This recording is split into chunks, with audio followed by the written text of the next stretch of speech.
baជំរាបសួរពុកម៉ែបងប្អូនទាំងអស់គ្នាបាទសម្រាប់អតិថិជនដែលកំពុងតែមានតម្រូវការទៅលើប្រភេទ pick up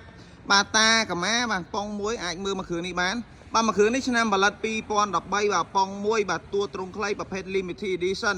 បាទឥឡូវយើងទៅមើលទាំងអស់គ្នាបាទមួយគ្រឿងនេះកំពុងតែរៀបចំប៉ូលីបាទនេះគុជដាក់ហើយគុជបាទអែមមែនតើបងអើយពណ៌ប្រផេះបាទយើងលេងជាមួយនឹង body cam កង់ទៀតបាទអានេះយើងប៉ូលីហើយយើងចាប់ផ្លឹបតែម្ដងបាទតានីឲ្យបាទប្រភេទឡានស្អាតសបុកឃុំអីសិនបងអាចមើលបានដោយតាខាងក្នុងបាទគឺនៅសភាពខ្ចីតែម្ដងបាទនេះបាទឡានណាបាទអានេះ limited edition មកជាមួយនឹងកដៅកៅអី JBL នេះគឺមកកាផ្លេនេះ JBL បាទនេះមានកដៅកៅអីទៀតណាបាទកដៅកៅអីហើយមានពូកស្បែកនេះស្បែកសិនទៀតបាទចិត្តស្ងួតឯនោះមកពងហាល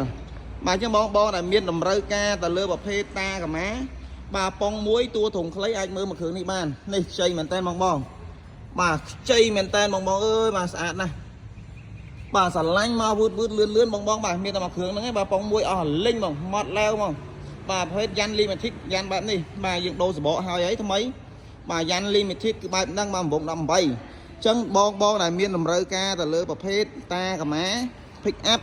បាទអាចអញ្ជើញមកមើលមួយគ្រឿងនេះបានបាទប៉ុងមួយមានតែមួយគ្រឿងនឹងគត់